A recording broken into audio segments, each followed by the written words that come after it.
mas que o Senhor lave e seque no seu corpo, para que você nunca precise retirar. É uma marca muito forte do seu ministério. Deus lhe guarde, o Senhor lhe preserve, viu? Rever aqui amigos e irmãos. Estou feliz também de ver ali o Nani, Deus abençoe. Eu não sei se ele fala para a irmã, mas quando eu encontro com ele, eu falo: Nani, tua esposa continua bonitona? Aí ele fala: continua, tá mó gata. Eu falo: glória a Deus. É bom, Deus abençoe. Vamos abrir as nossas Bíblias no livro de Atos dos Apóstolos, capítulo de número 9.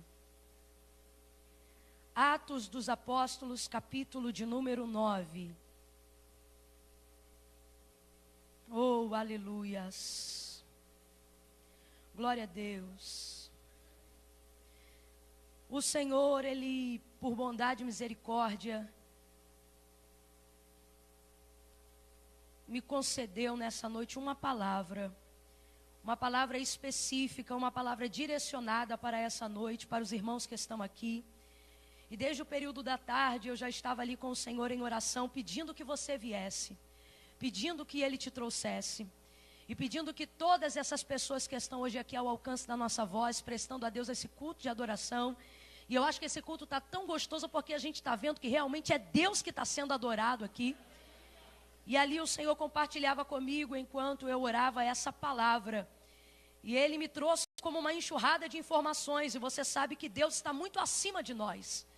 Então, às vezes, a gente não consegue, em determinado tempo, conseguir organizar no nosso vocabulário, na nossa linguagem, tudo aquilo que a gente precisa na velocidade que o Senhor nos concede. Então, eu já vou pedindo perdão se eu falhar em alguma coisa aqui, mas é porque ainda assim eu preciso obedecer ao que o Senhor colocou. E Ele colocou hoje à tarde e agora para a noite. Então está muito fresco, tá? Então se alguma coisa ainda não ficar assim, aquele linguajar mais rebuscado, de quando a gente está seguro totalmente acerca de uma coisa que já estamos habituados a falar, você vai perdoando, seja simples, humilde, manso de coração, que você vai entender tudo o que Deus tem para falar ao nosso coração. Atos dos Apóstolos, capítulo de número 9. Quem achou, diga amém. Saulo, respirando ainda ameaças e morte contra os discípulos do Senhor, dirigiu-se ao sumo sacerdote e lhe pediu cartas para as sinagogas de Damasco, a fim de que, caso achasse alguns que eram daquele caminho, assim homens como mulheres, os levassem presos para Jerusalém. Seguindo ele estrada fora, ao aproximar-se de Damasco, subitamente uma luz do céu brilhou ao seu redor, e caindo por terra, ouviu uma voz que lhe dizia: Saulo, Saulo, por que me persegues? Ele perguntou: quem és tu, Senhor? E a resposta foi: eu sou Jesus a quem tu persegues.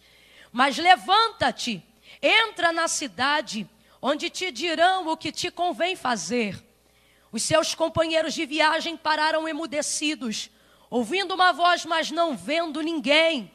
Então se levantou Saulo da terra, e abrindo os olhos, nada podia ver. E guiando-o pela mão, levaram-no para Damasco, e esteve 3 dias sem ver, durante os quais nada comeu, nem bebeu. E você diz amém? Eu vou contar de 1 até 3, e quando eu disser 3, você vai liberar uma palavra sobre a vida da pessoa que está ao seu lado, e essa palavra ela vai nortear um rumo profético para a nossa vida. Essa palavra é a retratação, segundo a inspiração que Deus colocou em meu coração, para o que aconteceu na vida de Saulo neste dia e o que está prestes a acontecer na nossa vida, a partir do momento que ouvirmos essa palavra. Quando eu disser 3, você vai olhar para a pessoa que está ao seu lado, de preferência vai pegar a mão dela, sem pressa de soltar, porque aqui ninguém tem frescura, nem nojo de comunhão. Você vai pegar na mão dela, e quando eu disser 3, você vai dizer para ela desse jeito: que experiência! Eu não contei até 3 ainda. Oh, aleluia! Quando eu disser 3, enquanto isso o sonoplasta vai me ajudar mais um cadinho, que ele está vendo que eu estou arrebentada. Quando eu disser 3, você vai pegar a mão dessa pessoa e você vai dizer para ela: que experiência! Mas não faz cara de brisa para falar isso não. Quando eu disser 3, você tem que fazer a cara de quem já viveu uma experiência extraordinária. De quem está diante de um acontecimento sobrenatural da parte de Deus. De quem está falando de alguém que encontrou-se com o próprio Senhor num resplendor de luz. Então, quando eu disser 3, você vai bradar e vai dizer: que experiência! 1, 2, 3, diga! Eu profetizo que você vai ter uma experiência assim com Ele, a partir de hoje na sua vida. Oh, aleluia! Oh, glória a Deus! Quando eu beber água, você glorifica, tá? Porque senão você sabe que eu não consigo. Não consegue por quê, irmã Camila? Irmã Camila não depende de glória, não. É uma questão minha mesma. Eu não consigo porque eu fico lembrando da palavra que Davi, salmodiando, ele dizia para que o Senhor tivesse misericórdia dele e não colocasse ele no Seol. Seol é sepultura, é estar enterrado. Porque ele dizia: aqueles que descem ao silêncio não te louvam. Então eu fico chateada quando eu paro para beber água porque eu preciso e fica todo mundo olhando. Não, gente, aqui é lugar de vivo. Quem não desceu ao Seol vai glorificando e mostra que está vivo.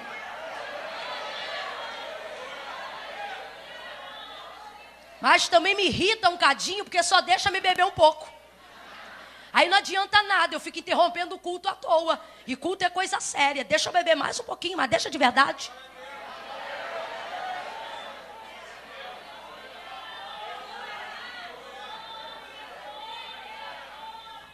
Glória a Jesus.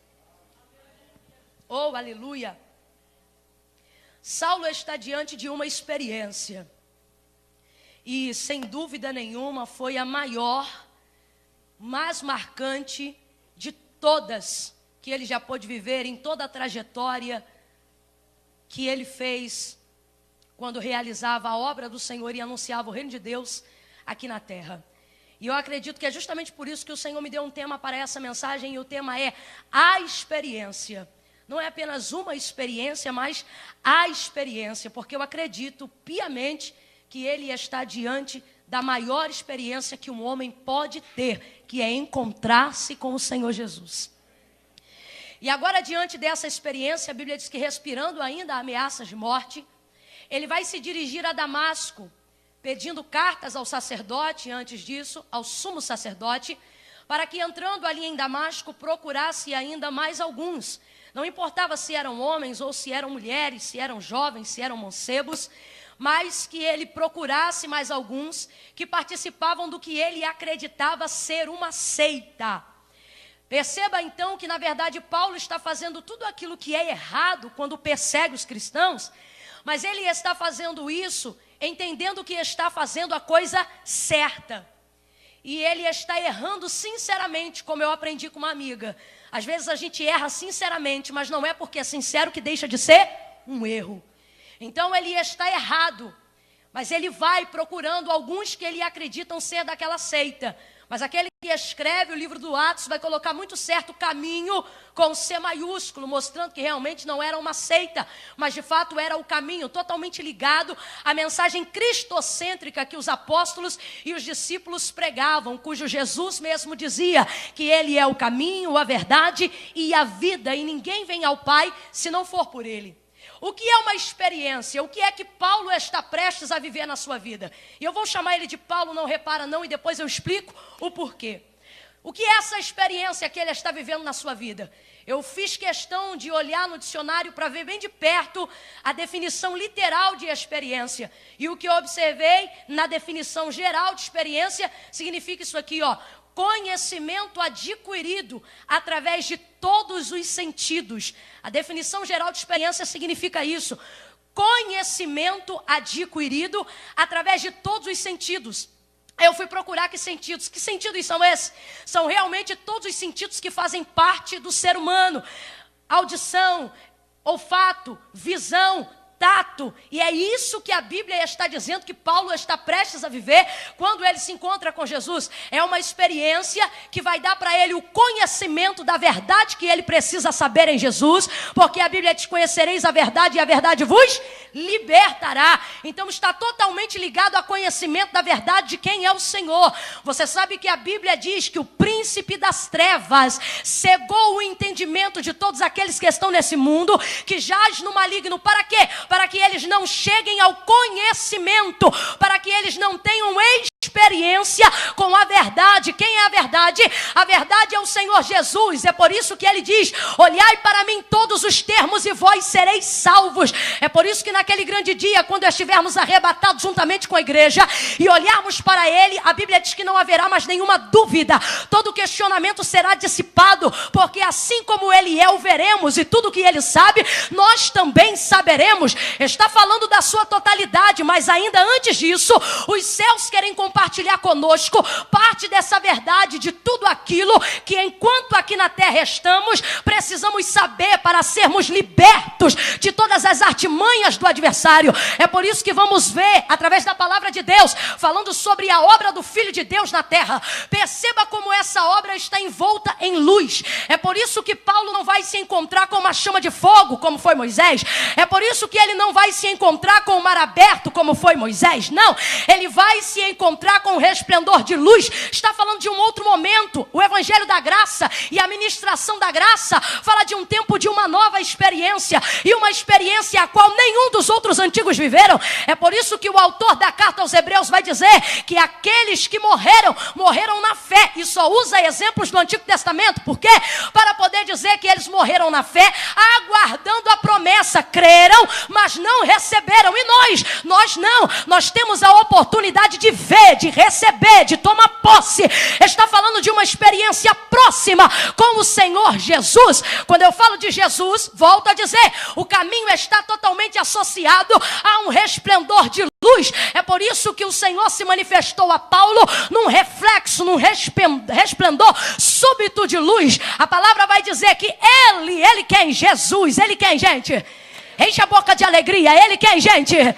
Gente, ele quem, gente? Jesus, ele nos tirou do império das trevas e nos transportou para a sua maravilhosa luz. A primeira palavra de Deus que eu já quero liberar sobre a tua vida é que a experiência que Paulo viveu, você pode viver também. Você pode receber também. Você pode gozar disso também. Quem quer receber? Quem quer receber? Oh, aleluia! Quem quer ver? Quem quer sentir? Luz está tão associada à abertura, a entendimento, à inteligência, a ideias, que já até criaram uma lâmpadazinha na cabeça de alguém, em caricatura, para poder mostrar que quando alguém teve uma ideia, teve uma luz, teve uma direção. E é isso que Paulo está vivendo agora. É isso que experiências com Jesus proporcionam para a nossa vida. Quebra de cadeia, quebra de algemas, dogmas e coisas que não tem mais nada a ver com esse novo tempo, serão quebradas pelo poder do encontro com Jesus, encontro de luz. Encontro de luz. O Senhor está mandando eu repetir isso aqui. Encontro de luz. Encontro de luz. Nele não há sombra alguma de variação. Isto aqui é o maior atestado da fé. Encontro de luz. Não tem lugar para sombra, não tem lugar para dúvida. Irmã Camila, como é que eu faço para encontrar com ele? Não pode ter dúvida, não pode ter variação. Eu quero agora, porque me sinto autorizada por Deus a fazer isso, dissipar toda a ideia que uma vez foi fragmentada na sua mente, para que você ficasse confuso acerca das coisas do reino de Deus. Gente que lê a Bíblia, mas não entende. Gente que ouve a palavra, mas não entende. Gente que recebe uma palavra e não discerne. Eu declaro agora que todas as escamas, tudo que te prendia, vai cair por terra agora na autoridade do nome de Jesus. Eu ministro isso sobre a tua vida, e a partir de hoje você vai se encontrar com essa luz, ser com o resplendor de luz. E a partir daquele momento ele vai ter essa experiência, adquirir todo o conhecimento de quem é Deus, de quem é Cristo, através de todos os seus sentidos. Diga assim comigo: ele sentiu. Isso, ele sentiu. E a Bíblia diz que quando ele sentiu, cercado por aquele resplendor de luz que chegou subitamente, ele caiu com o rosto em terra. Ele sentiu e não resistiu. Então perceba a ligação dessa experiência. Como é experiência e está atrelado aos nossos sentidos, a todos os sentidos, adquirir verdade, adquirir conhecimento através de todos os sentidos.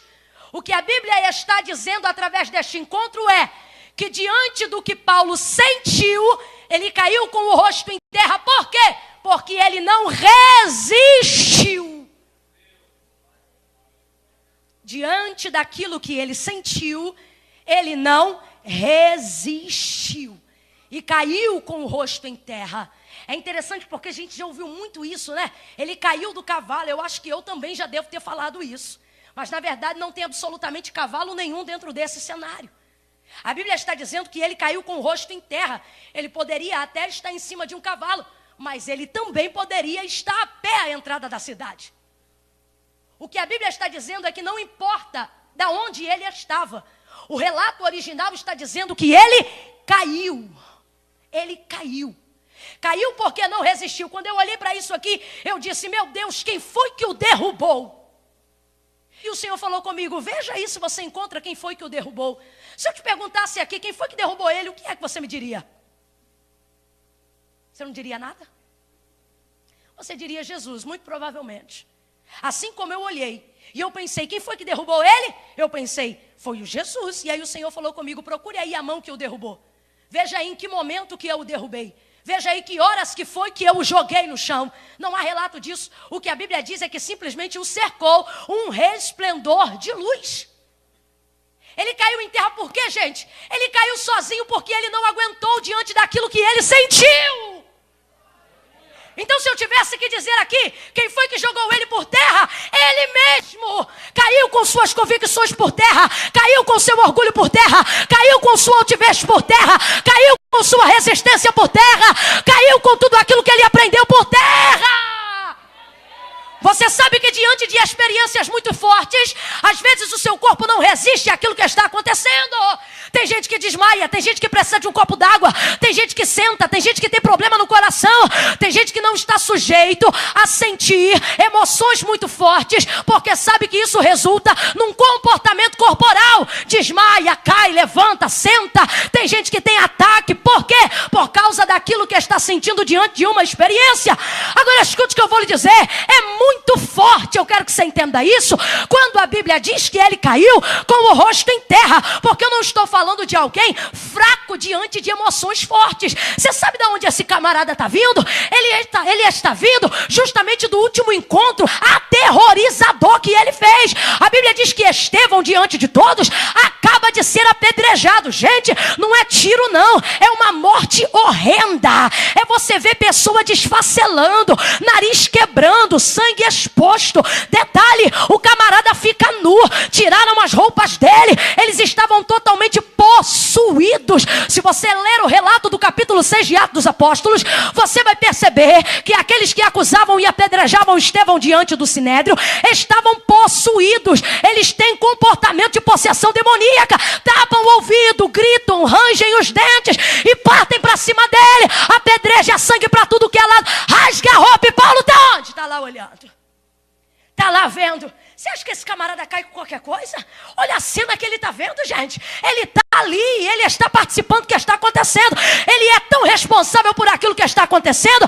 Haja vista que representava o sistema romano, que pegam as vestes de Estevão e deitam sobre os pés de Paulo. Olha como é que ele chega no encontro. Ele não chega quebrantado. Ele não chega assustado. Ele não chega sensibilizado com o que ele acabou de ver. Lê o texto. Ele chega como? Respirando ameaças de morte. Chegou virado, chegou irado, chegou possuído, chegou extasiado, chegou com gosto de sangue na boca.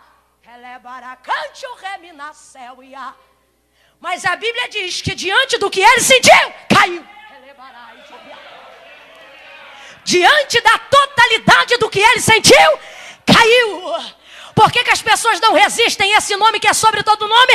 Porque ele é o conhecimento passado por todos os sentidos. É na visão, é na pele, é no sangue, é nos ossos, é na alma, é no espírito. Ninguém pode resistir. Ninguém pode resistir.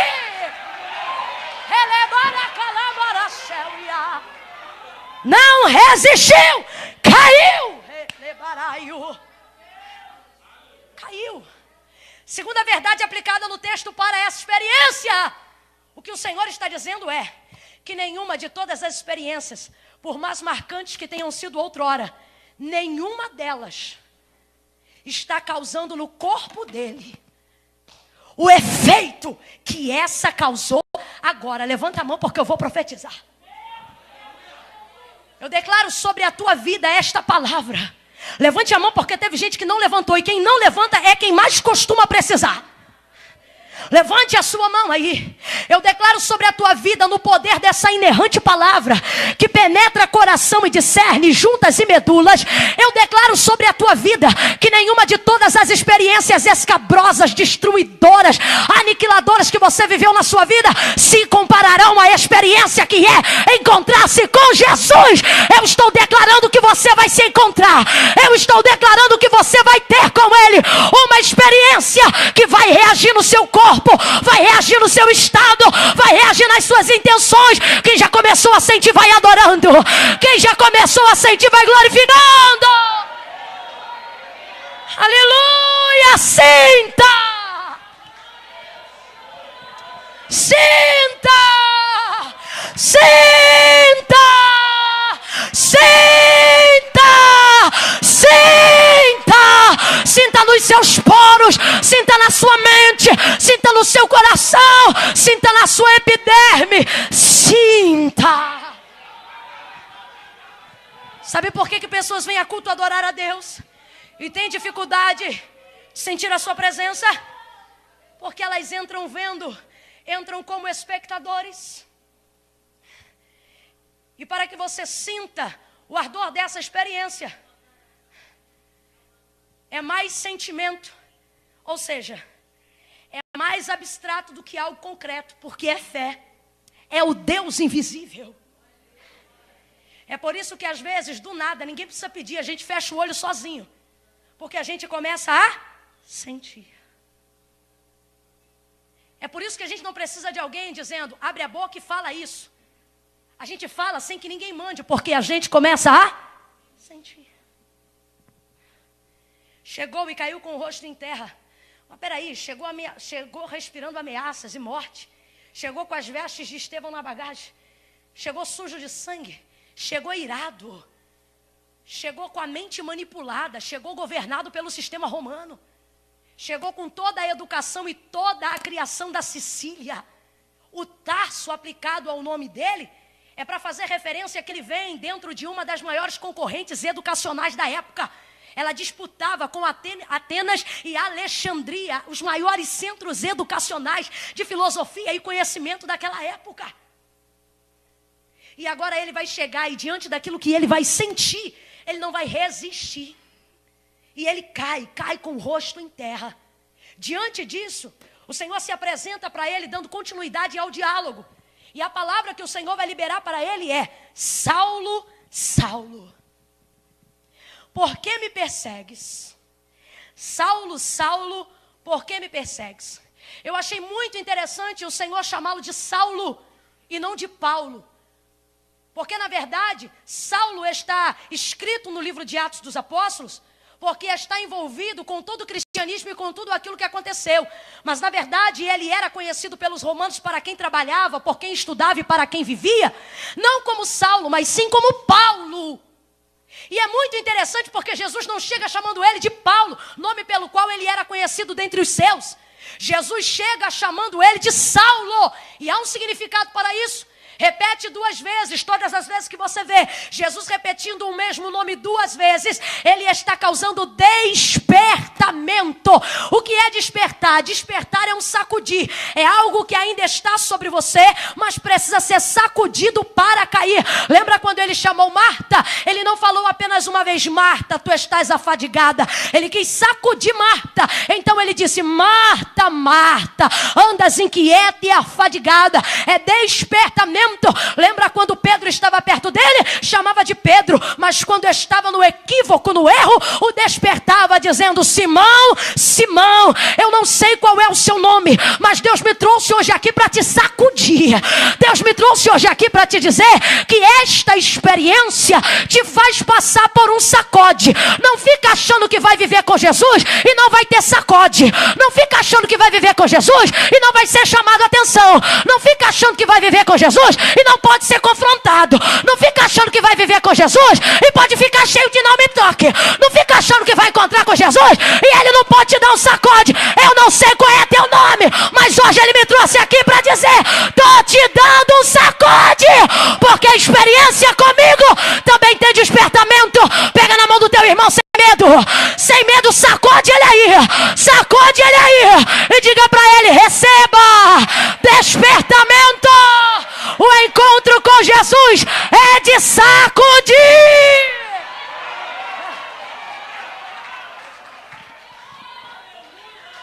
Quando alguém perguntar como é que foi o culto hoje, não diga foi bom. Como tem confronto e tem despertamento, diga sacudiu. E aí, o que você sentiu? Sentiu o Espírito Santo te elevando? Não, meu irmão, sentiu um chacoalhar, um sacode. A pronúncia, e ele vai dizer: Saulo, Saulo, isso aqui é tremendo. Chamou ele pelo nome menos popular que ele tinha. E por que chamou ele assim? Óbvio. Porque Jesus está chamando ele na nomenclatura, na utilização do vocábulo que os judeus utilizavam. E um judeu que é judeu não vai chamar Paulo. Um judeu que é judeu vai chamar Saulo. Dentro do campo do hebraico. Então é por isso que Jesus chega para ele e chama ele de Saulo, Saulo. Está trazendo o significado dele justamente para o ambiente que ele vivia. O ambiente hebraico, o vocábulo hebraico. Então, na verdade, como Jesus está chamando Saulo é Shaul, Shaul. S-H-A-U-L. Transliterado para o português para a gente entender: Saul, Saul. Quando a gente fala de Saul, a gente lembra de alguém do Antigo Testamento. Óbvio, logo hebraico. Por que ele chama ele dessa forma? Você vai entender isso quando ele chama e a gente traz isso para perto, dizendo Shaul, Shaul, Saul, Saul.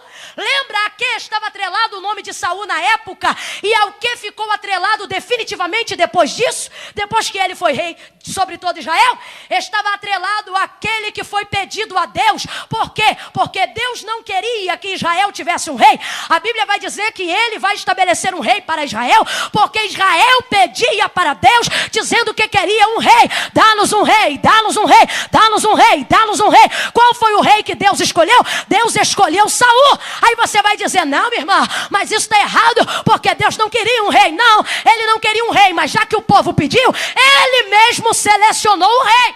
Não era da vontade de Deus ter um rei, mas ser Saul foi escolha de Deus. Então quem é Saul dentro dessa colocação? Alguém que foi pedido a Deus. Daí se colocou uma interpretação em cima de Saul, e não sou eu que estou colocando, é a história. E dentro da história, a colocação ligada ao nome de Saul é aquele que foi pedido a Deus. Esse A aqui é craseado, aquele que foi pedido a Deus. Como a gente está no Rio de Janeiro, eu vou associar esse pedido à morte e você vai se ligar. Já viu quando dentro de alguma comunidade alguém diz assim: fulano está pedido. O que está acontecendo nesse contexto é exatamente isso. Quando o Senhor chama Saul, Saul, Saulo, Saulo, Shaul, Shaul, o que o Senhor está dizendo é o seguinte: foi pedido a Deus. Esse A é craseado, o que ele está dizendo é: foi pedido. Não, meia dúzia entendeu. O A é craseado, gente, vamos lá. Então quando Jesus encontra com ele, chama ele Saul, Saul, porque está dizendo para ele: foi pedido. Pedido quem? Você, Saulo, foi pedido você. Está pedido. Diga para pelo menos 2 pessoas que estão ao seu lado: está pedido. É. Sabe aquela pessoa que você ora e diz: não vou ser crente nunca, Deus me trouxe hoje aqui para dizer: fica tranquilo, já está pedido.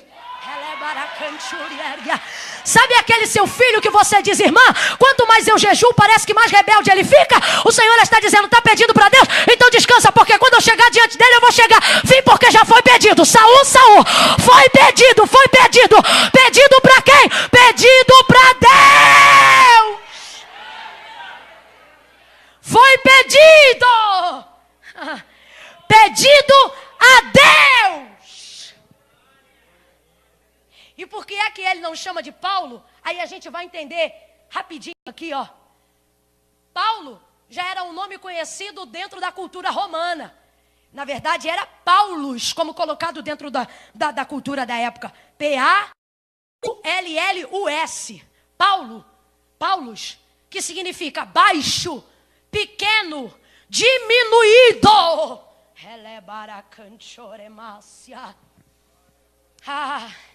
Ele não chamou a ele diminuído. Ele não chamou a ele baixo. Ele chamou a ele porque foi pedido. Shaul, Shaul, 2 vezes. Eu vou tentar falar aqui o mais claro possível. O que o Senhor está dizendo quando chega diante dele é que ele não precisa pedir mais, porque a vida dele mesmo já foi pedida. Eu vou te ajudar a entender. O verso de número 2 diz que ele saía. E todas as vezes que ele saía, respirando ameaças de morte, para matar, para levar encarcerados, prisioneiros a Jerusalém que andavam naquele caminho, a Bíblia diz que ele precisava passar por alguém. Quem é esse alguém que ele precisava para ter comando, para levar cativos de outras províncias que não estavam dentro do sistema, encarcerados para Jerusalém? O verso 2 está escrito: e lhe pediu cartas para as sinagogas de Damasco. É porque naquele dia era de Damasco, mas em outros dias eram de outros lugares. E o que é que ele fazia? Pedia ao sumo sacerdote, verso 1, dirigia-se ao sumo sacerdote e lhe pedia. Dirigia-se ao sumo sacerdote e lhe pedia. Quem pedia, gente? Diga, Paulo. Quem pedia, gente? Quem pedia, gente? Só que naquele dia ele pediu cartas para as sinagogas de Damasco. Pediu para quem? Para o sumo sacerdote. Pediu para quem? Era a autoridade que ele conhecia superior a ele para aplicar a lei do sistema. Quando Jesus encontra com ele, quando ele vive aquela experiência com Jesus, parafraseando para você entender, o que Jesus está dizendo é: não precisa pedir mais, Paulo, porque o seu pedido já foi atendido por Deus. Deus é quem te pediu hoje. Não precisa pedir mais, você já foi pedido. Em outras palavras, não precisa mais ir ao sacerdote. Hoje o sumo sacerdote veio até você. Levanta a sua mão, levanta, levanta, levanta. Eu não sei o que você tem pedido, não sei aonde você tem andado, não sei o que você tem procurado, mas Deus colocou na minha boca uma palavra de luz, uma palavra de libertação, uma palavra de conhecimento. E o que ele está dizendo é: não precisa pedir mais, porque tudo que você queria já está diante de você. O sumo sacerdote já está aqui.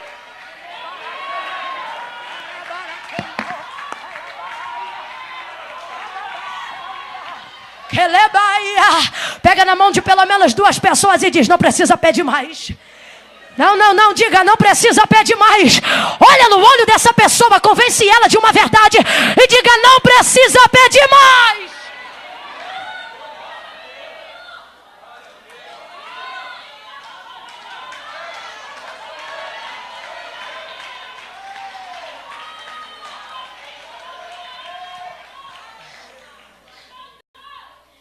Não precisa mais ir até o sacerdote. Paulo, você está vivendo uma época que é passada. Paulo, você está dentro de um regime que não existe mais.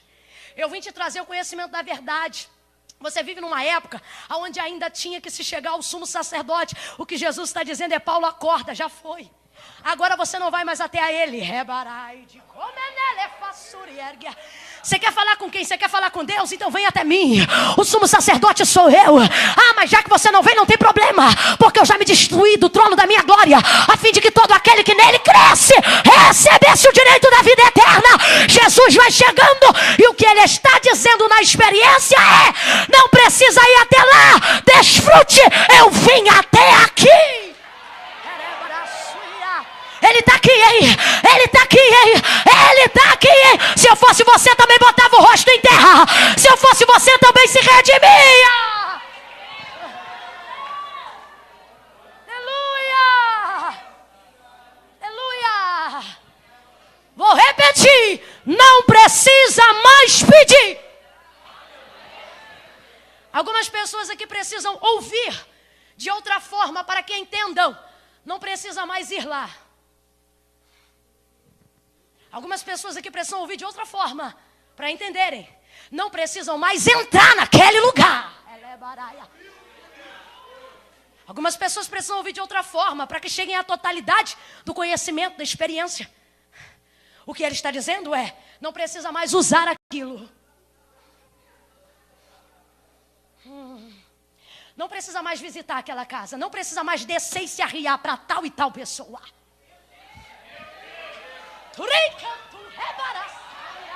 Não precisa mais. Em outras palavras, o que está acontecendo nessa experiência é tudo que você buscava em outros lugares, a fim de chegar onde você quer, que é Damasco. Porque para chegar onde ele queria, precisava de autorização das cartas.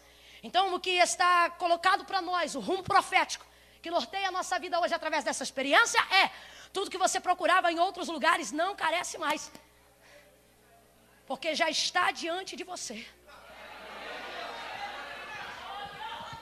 Procura prazer na cocaína, porque ainda não se encontrou com Jesus. Procura relaxar num baseado de maconha, porque ainda não se encontrou com Jesus. Tem que subir morro e descer morro, falar com gente e se submeter a questões. E Deus me trouxe hoje aqui para dizer, você só está vivendo isso porque você ainda não me encontrou, mas eu estou chegando. Eu estou chegando. Eu estou chegando. O prazer que você quer no pó branco está em mim. A liberdade que você procura em alguém está em mim. O prazer que você depende de alguém está em mim. Não precisa procurar pornografia. Não precisa procurar baixaria. Não precisa rebaixar sua personalidade, sua alma. Ele está dizendo, eu estou aqui, eu estou aqui, eu estou aqui. Chegou. Chega de pedir, Paulo. Chega de pedir, Saul. Você foi pedido. Chega. Chega, Deus está mandando eu gritar isso aqui. Chega. Chega.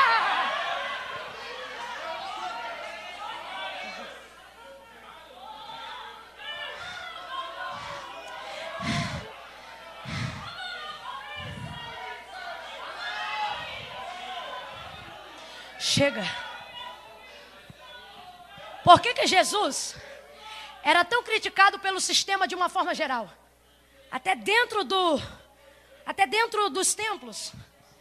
Porque tudo que funcionava antes da chegada de Jesus parava depois que ele chegava. Por que os amantes odeiam Jesus? Porque elas só atendem a essa necessidade enquanto não encontram alguém que preencha todas as necessidades. Não, já que eu estou falando de necessidade, Jesus está mandando eu dizer isso aqui. Quando Paulo escreve aos Filipenses, ele vai dizer, e o meu Deus, segundo as suas riquezas, suprirá todas as vossas necessidades em glória por Cristo Jesus. Tem gente que lê o texto, mas não discerne, eu também não discernia. Até que Deus usou um homem para me revelar. Ele não diz que vai nos suprir segundo as nossas necessidades. A Bíblia diz que ele vai suprir segundo as riquezas que ele tem. Não. Você não está entendendo porque sua mente ainda está tolhida. Achando que Deus vai vir, Jesus vai vir para pagar a dívida que você tem. Ele está dizendo, a necessidade é sua, mas eu não venho por causa da sua necessidade, eu venho por causa da minha riqueza. Não, você ainda não pegou. Você está orando e pedindo a Deus para lhe pagar uma dívida, para te tirar numa situação de vexame. E é por isso que você coloca valores diante do altar. Isso é até original, é demonstração de fé. Só que o que Jesus está dizendo, isso já está em toda a Bíblia. Os pensamentos dele estão muito acima dos nossos. Então o que ele está dizendo é, você me busca por causa de uma necessidade, mas eu te encontro por causa de uma riqueza. Eu te encontro porque eu quero fazer algo. Então tudo que funcionava naquela época, tudo que estava ligado à pirataria, ao cenário obscuro, ao erro, ao mercado negro, parava de circular quando Jesus chegava. A Bíblia diz que ele chega dentro do templo, está rolando toda a mercadoria ali dentro, a fim de facilitar aqueles que iam adorar. A Bíblia diz que Jesus chega virando a banca, acabando com tudo. O que ele está dizendo é, acabou esse tempo, ninguém mais vai se favorecer disto, não vão mais precisar disso para se achegarem ao Pai que está no céu. Tudo agora é baseado nele. É por isso que o autor da carta aos Hebreus, ele vai dizer, tira o segundo para estabelecer o primeiro. Para que a gente entenda isso aqui, eu costumo tipificar da seguinte maneira. Você está numa fila de banco muito grande. Jesus está no último lugar. É como se ele conhecesse o gerente.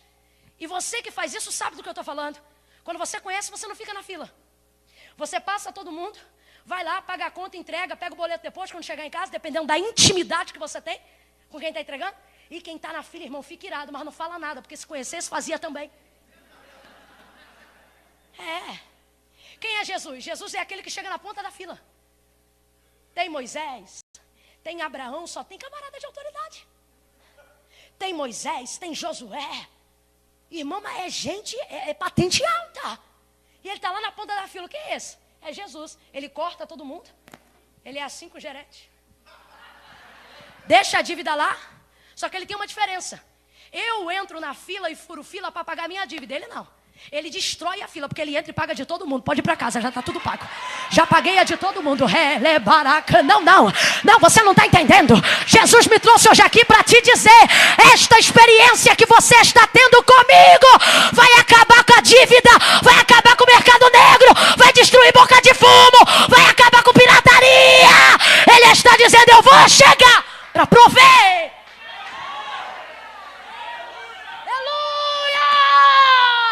Oh, glória! Será que sou eu? Estou inundada dessa graça. Aleluia! Então, por que é que ele não chama Paulo? Chama Saulo? Porque quando ele chama Saulo, ele está dizendo: foi pedido. E quem concede pedidos ao Pai que está no céu? Jesus. O único mediador entre Deus e aos homens se chama? Jesus. Se chama? Jesus. Ele dizia: tudo que pedirdes ao Pai em meu, farei. Quem concede pedido? Não. Quem concede pedido? Jesus. A figura de Jesus, não a teofania apenas do Pai, mas a figura de Jesus no resplendor de luz, está dizendo: quem vê o Pai? O que Jesus dizia? Quem vê o Pai, vê a mim. Então o que ele está dizendo é: eu estou executando a vontade do Pai. Você está pedido. Pedido para quem? Para Deus. Então por que é que ele chama Saulo? Ele chama Saulo porque Saulo estabelece o propósito que ele tem para Deus. E por que não chama Paulo? Porque Paulo é o propósito que ele tinha para os homens. Vou repetir isso aqui, eu também demorei um pouco para pescar. Por que ele chama Saulo? Porque Saulo significa pedido a Deus. Então ele está chamando Saulo para estabelecer o propósito que Deus quer para ele. Deus escolheu. E por que não chama Paulo? Porque Paulo é o nome que ele atende para corresponder aos propósitos da terra. Quando chama Saulo, chama pedido a Deus. Quando chama Paulo, chama aquele que diminui. Quando chama Saulo, chama aquele que Deus pediu. Quando chama Paulo, chama aquele que é pequeno. Quando chama Saulo, chama aquele que Deus escolheu. Quando chama Paulo, diz aquele que rebaixa. Então ele não está chamando pelo propósito que ele executa na terra.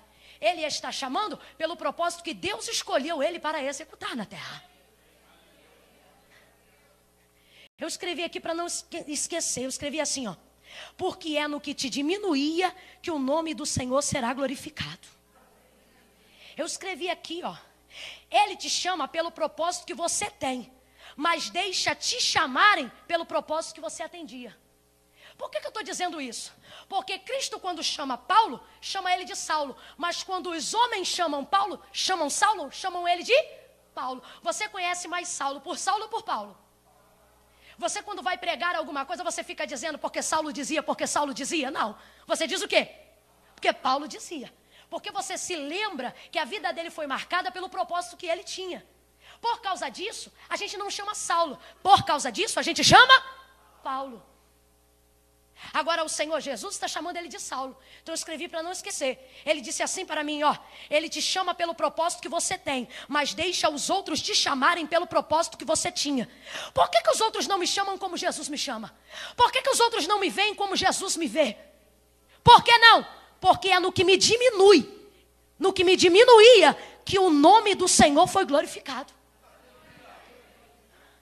É por isso que ele te chama santo, Mas alguém aponta, não é aquela que bebia? É por isso que ele, no reino dele, te chama profeta. E alguém diz, não era aquele que cheirava? A terra te reconhece pelo que você fazia, mas Deus te chama por aquilo que ele te fez. Eu comecei a lembrar disso em algumas passagens e o Senhor me lembrou aqui, ó. Lembra quando foi curado aquele que estava à porta do templo chamada Formosa? A Bíblia diz que ele entra pelo templo glorificando a Deus. E quando o vem entrando no templo glorificando a Deus, a Bíblia diz que diziam desse jeito. Não chamavam ele pelo nome, não chamavam aquele que glorifica a Deus. Olhavam para ele e diziam, não é aquele que estava na porta pedindo esmola. Só que aí é que está. Aquilo que parece pejorativo quando nos diminui, é ali que Deus é glorificado. Porque à medida que eles pensavam assim, não é o paralítico? Rapaz, não é que é, mas está andando. Só para você entender, não era o que pedia esmola, é o que pedia, mas agora está vindo da oferta. Você está entendendo? É por isso que Deus está te chamando, está te dizendo, fica com a minha experiência. Eu te chamo pelo que eu te vejo, mas permito te chamarem pelo que você já foi. Para quê? Porque é nisso que meu nome é glorificado. Eu te chamo pelo que eu vejo, mas permitirei te chamarem pelo que você já foi. Mas quando o Senhor estava me dando essa mensagem, eu disse, Senhor, por que a experiência? E o Espírito de Deus falou forte ao meu coração, igreja. E o que o Senhor me disse é que nesses últimos dias, que dias? Dias maus, você sabe, os dias estão maus. Que dias? Dias de homens amantes de si mesmos, presunçosos, mas amigos do seu deleite do que amigos de Deus. Que dias? Dias em que os ouvintes têm comichões no ouvido. E o Senhor falou comigo, nesses dias maus que vocês estão vivendo, não vai prevalecer a letra. Vai prevalecer a experiência que cada um viveu para guardar as suas convicções. Creia se você quiser, se não quiser não posso fazer nada. Mas o Senhor falou comigo, Camila, guarda as suas experiências comigo. Guarda tudo que você sentiu quando me encontrou. Preserva na sua pele, no seu coração, na sua mente, tudo que você viveu quando eu te chamei. Nós estamos vivendo numa época, irmãos, onde já se cumpre o exercício dos falsos profetas.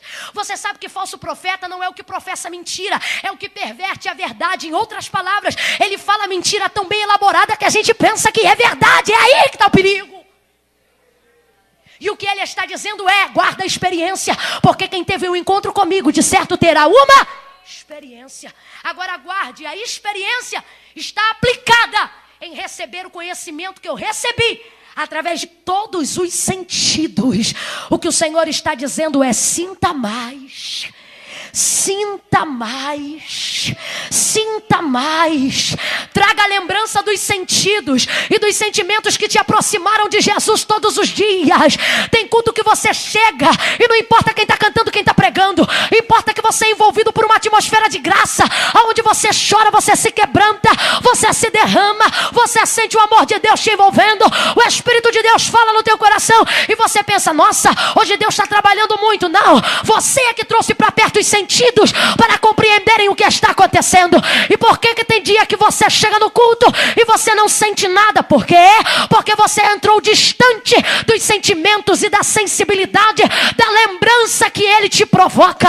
O que o Senhor está dizendo é, aprenda a colocar no corpo, aprenda a colocar na rotina, aprenda a colocar na vida o que eu produzi em você no dia que eu te encontrei. Irmã, tem palavra para isso? Tem! A Bíblia fala sobre a sunamita de Salomão. E ela tem o comportamento de quem sentia. Ela tem o comportamento da igreja que vive uma experiência.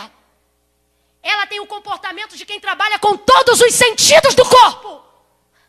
Ela dizia, porque havia vacilado, não havia se prontificado na hora que ele chegou. Então, quando ela chega, ele já não estava mais lá. E aí, por causa disso, ela sai pela rua pedindo informação, querendo saber aonde ele está. E eu me lembro muito bem, em Cantares vai dizer que ela procurava o seu amado e deixava o seguinte recado: se vocês virem ele passando por aqui, se vocês encontrarem-se com ele, diga que eu estou enferma de amor por ele. Tem outras versões que eu gosto mais ainda: se encontrarem o meu amado, diga que eu estou febril diga que a temperatura subiu. Trazendo para o populacho, diga que eu estou louca. Diga que essa noite eu não durmo se eu não achar ele. Diga que essa noite eu vou me revirar no leito. Diga que eu ainda lembro do cheiro de mirra pendurado na maçaneta da porta. Diga para ele que eu estou distante dele, mas ainda tenho entranhado no meu corpo os sentimentos que ele provoca quando estou perto dele. Diga para ele que a minha carne clama por ele. Diga para ele que a minha respiração busca por ele. Quando associa quadro de enfermidade a um corpo que não estava enfermo, é para retratar sentimentos no corpo. O que está dizendo é: ele não está aqui, mas eu sinto ele. Eu preciso dele. Eu fico com febre sem ele. Sinta!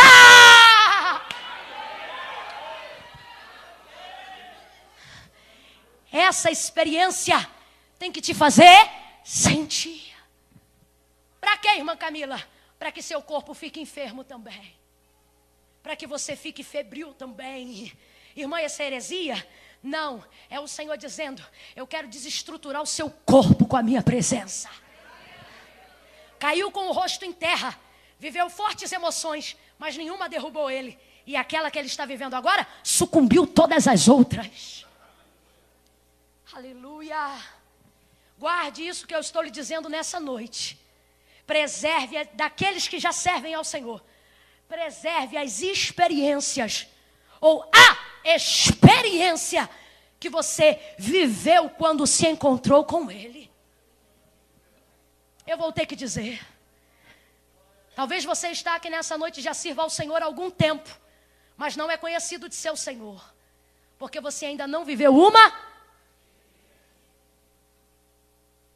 Só que eu sinto que tem corações aqui vibrando com uma centelha, com uma brasa viva. É pequena, mas é incandescente. E estão pedindo por uma experiência com Deus. Gente, eu vim aqui da parte de Deus profetizar somente segundo o que me ordenar o Espírito do Senhor. E o que Ele me manda dizer é: diga ao meu povo, diga à minha igreja, diga aos meus servos que eu estou prestes a fazê-los vivenciar uma experiência que irá sucumbir tudo o que eles viveram outrora. Essa experiência com Jesus vai te fazer não sentir mais nada ao lembrar que você foi tocada pelo seu Pai. Esta experiência que você viver com Jesus vai te fazer sentir algo tão sobrenatural que você não vai se lembrar que foi estuprada pelo teu primo. Essa experiência que você vai viver com Jesus, ela será tão forte, tão forte, tão forte, que não te fará mais lembrar quando você era criança e um pedófilo se aproximou de você. Foi forte e não te derrubou. E é por isso que o Senhor está dizendo: agora eu venho até ti para derrubar o que tu viveu e para te levantar na minha presença. Eu profetizo um tempo de experiências na ADVEC Barra. Eu profetizo que pessoas começarão a ter sonhos, visões, resplendor de luz no quarto. Quem recebe, eu profetizo experiências que vão marcar a tua história.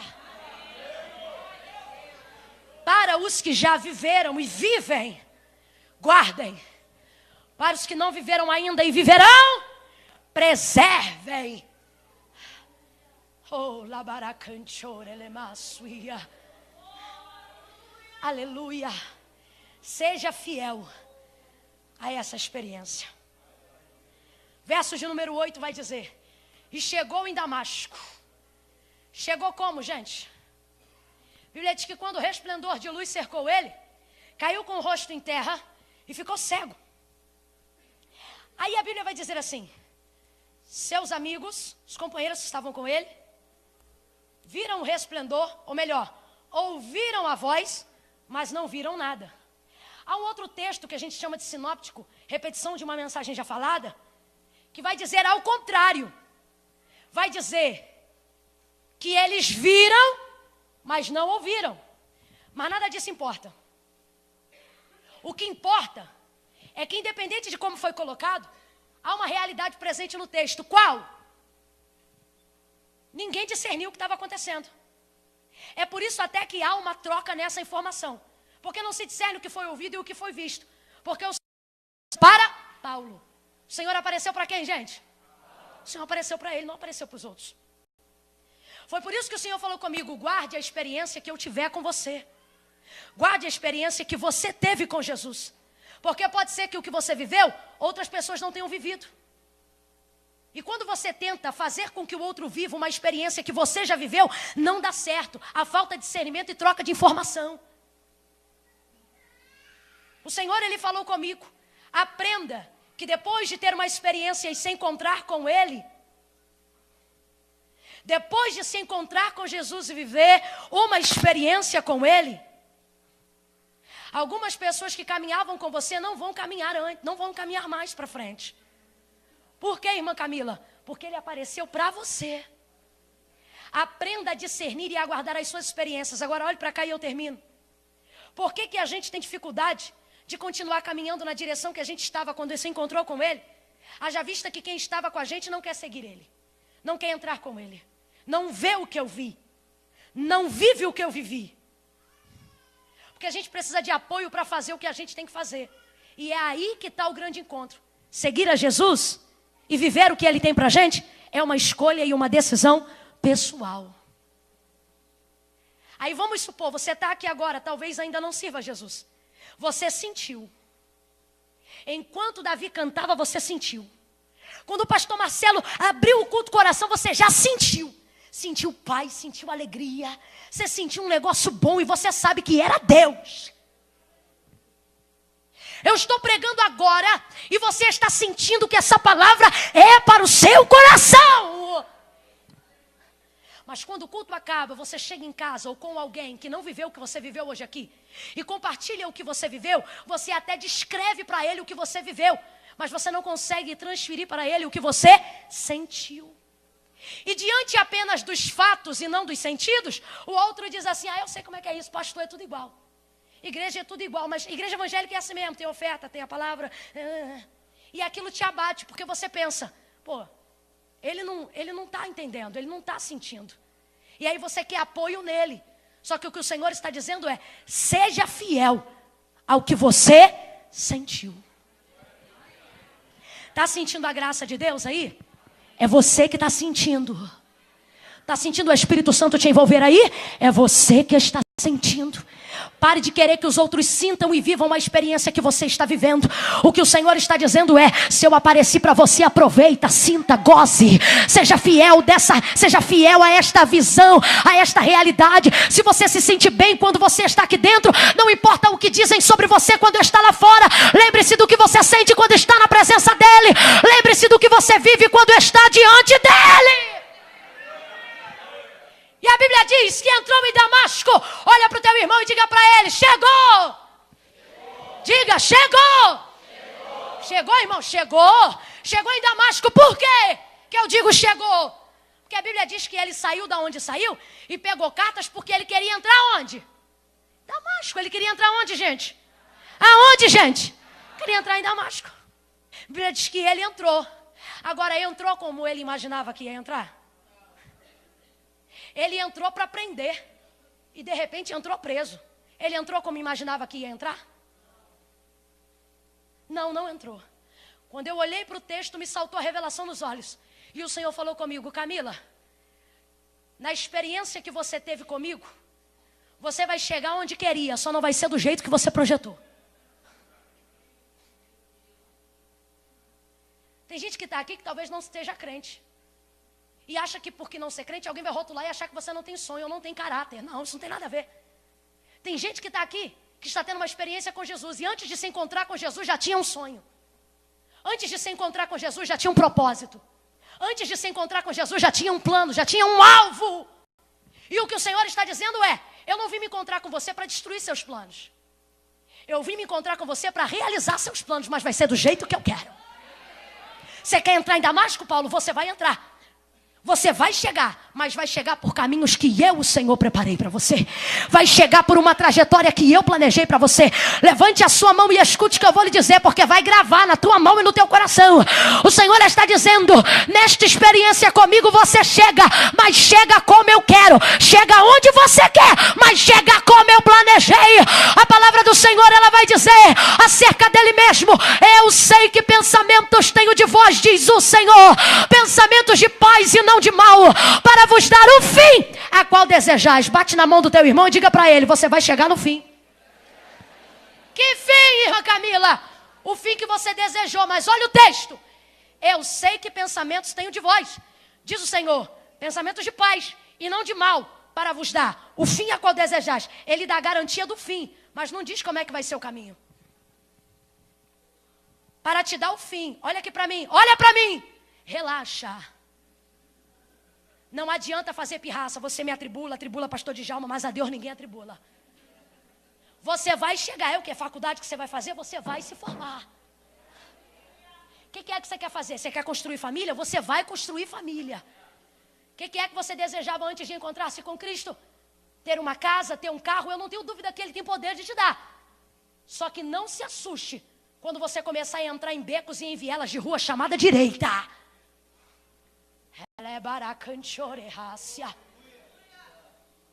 Porque o que Ele está dizendo é: eu te dou garantia de chegada, mas eu também te confirmo que o caminho vai ser todo comigo.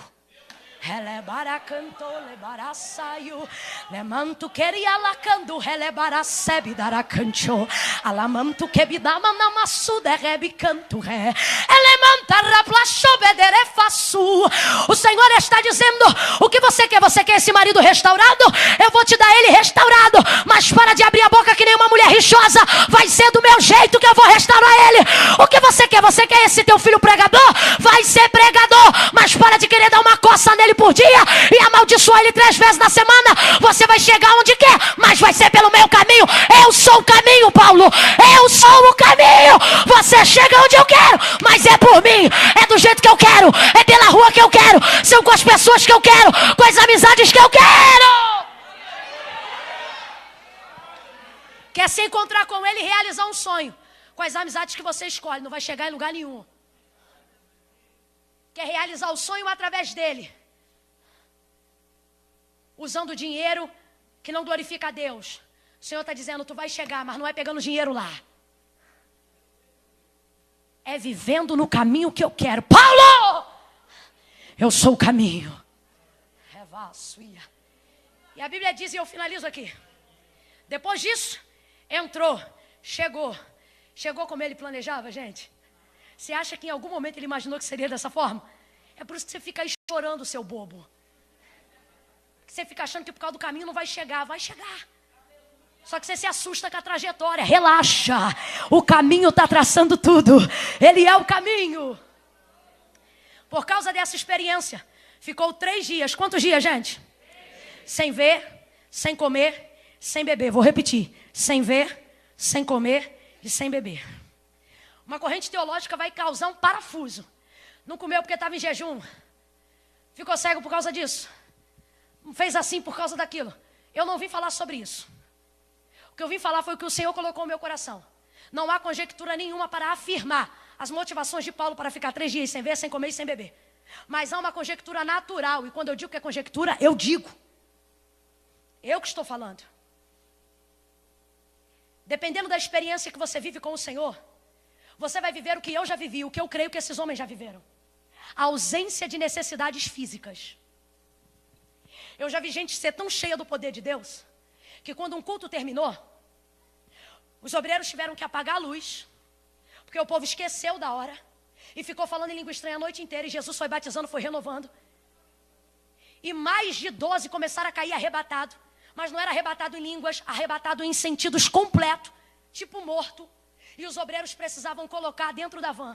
Pegavam e colocavam dentro da van. Igreja do pastor Joedson e Miguel Couto, estive lá no congresso, não esqueço mais desse dia. Pegavam eles e colocavam na van.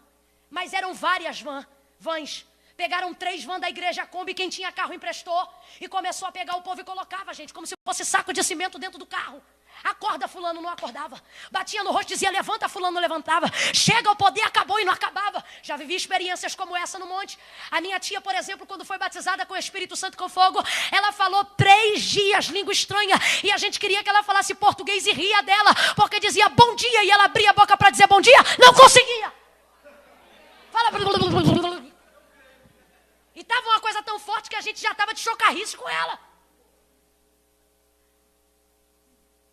Quem jejua muito, uma hora perde a fome. Eu conheço gente magra de tanto fazer jejum. Aí você diz, irmã, isso é loucura. Cuidado! Porque quando Jesus ficou sem comer, a família dele pensou, vamos ao culto na casa que ele está realizando.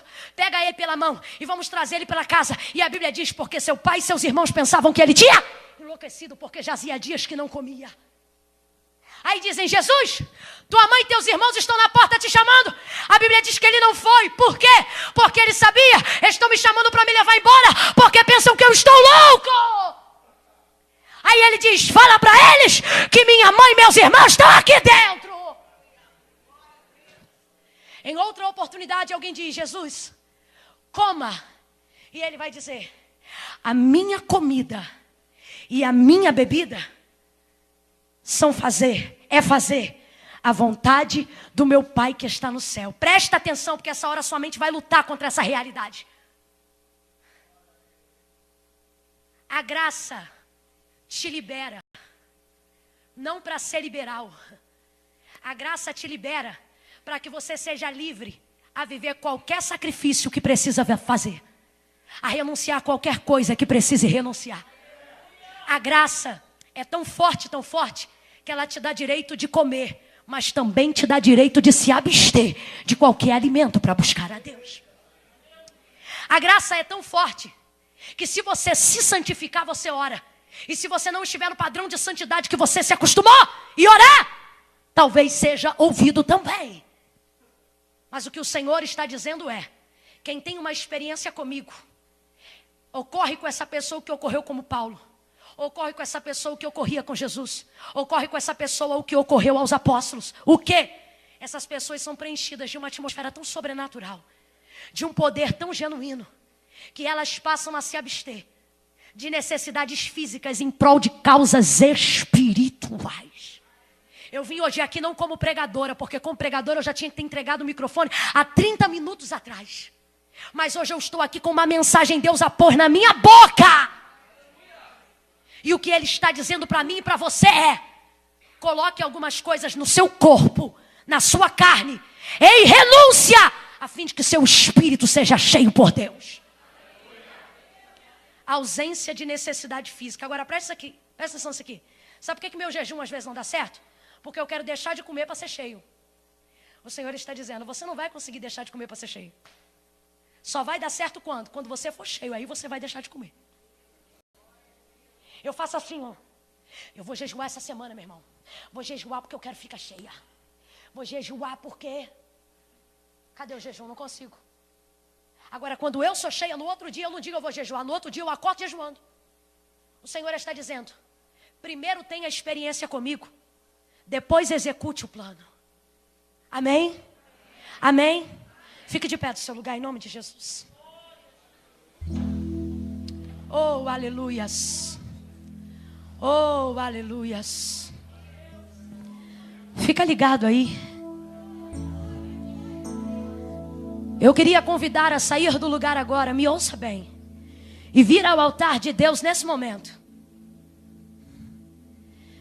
As pessoas que ouviram essa palavra e reconhecem que ainda não tiveram um encontro com Ele. Irmã, eu venho aqui na igreja, mas eu ainda não tive uma experiência com Ele, e é por isso que eu ainda não aceitei a Jesus. Só que o Senhor hoje veio ao teu encontro, irmã. Ele veio, Ele trouxe essa palavra para você. Os louvores foram cantados para quebrantar o seu coração. Essas pessoas estão aqui em oração pela sua vida. Você já está no caminho de uma experiência. Deus me trouxe aqui para te dizer que tudo que você viveu, que todos os lugares que você entrou na sua vida, não se comparam ao que você está prestes a viver a partir do momento que cair em terra diante de Jesus. Em outras palavras, que não resistir mais, que reconhecer, que se dobrar, que se curvar. Eu quero saber se nessa noite tem alguém hoje aqui que ainda não serve ao Senhor, mas ouviu essa palavra, participou desse culto e está dizendo, irmã, eu vou aí porque eu quero ter uma experiência com Ele. Sai do seu lugar e vem ao altar de Deus. Você que quer decidir entregar sua vida para Ele. Irmã Camila, eu quero viver essa experiência com Ele. Eu quero estar diante dEle. Oh, aleluia. Glória a Deus. Já está vindo a primeira pessoa?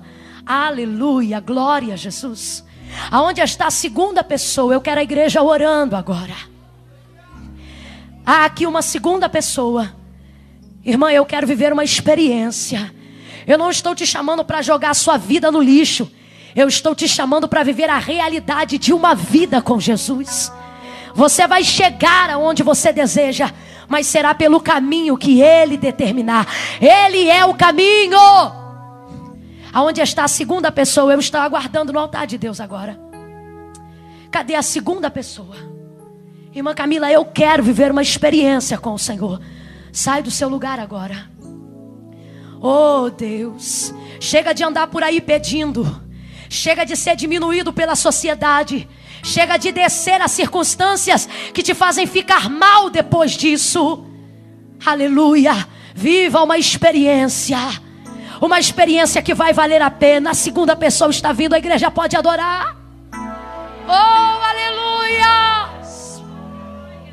Aonde está a terceira pessoa? Aonde está a terceira pessoa? Você está me ouvindo? Quem sabe você seja essa terceira pessoa. E talvez você se sinta incomodado, tímido, mas o Senhor está dizendo: não te importe com o que esta pessoa que está ao seu lado está pensando de você. Talvez ela ainda não tenha sentido o que você está sentindo. Se você está sentindo, viva isso e venha para o altar do Pai. Viva isso. Se você está sentindo, saia do seu lugar e venha. Se liberte de tudo que te aprisiona. Não fique olhando para um lado e para o outro, procurando quem vai vir. Você sabe que é você que Ele está chamando. É com você que Ele está falando. Eu estou esperando a terceira pessoa para Jesus aqui no altar. Ela está aqui nessa noite. Cadê você que sentiu? Irmã Camila, eu senti. Eu estou sentindo. Não volte para casa e perca essa experiência. Viva essa experiência. Não resista.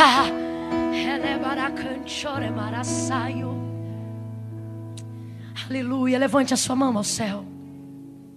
Eu vou passar o pastor Djalma, um homem que já viveu e que vive experiências sobrenaturais com Deus. E ele vai estar orando por esses irmãos que entregaram uma vida para Cristo. Por você que está aí no caminho querendo vir, ainda dá tempo. E vai orar por você que já está diante do Senhor.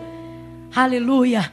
E que quer viver uma experiência sobrenatural. Quer desfrutar de tudo que você tem e pode para viver diante do Senhor. Toda a igreja agora, levante a mão, vamos orar. Pastor Djalma.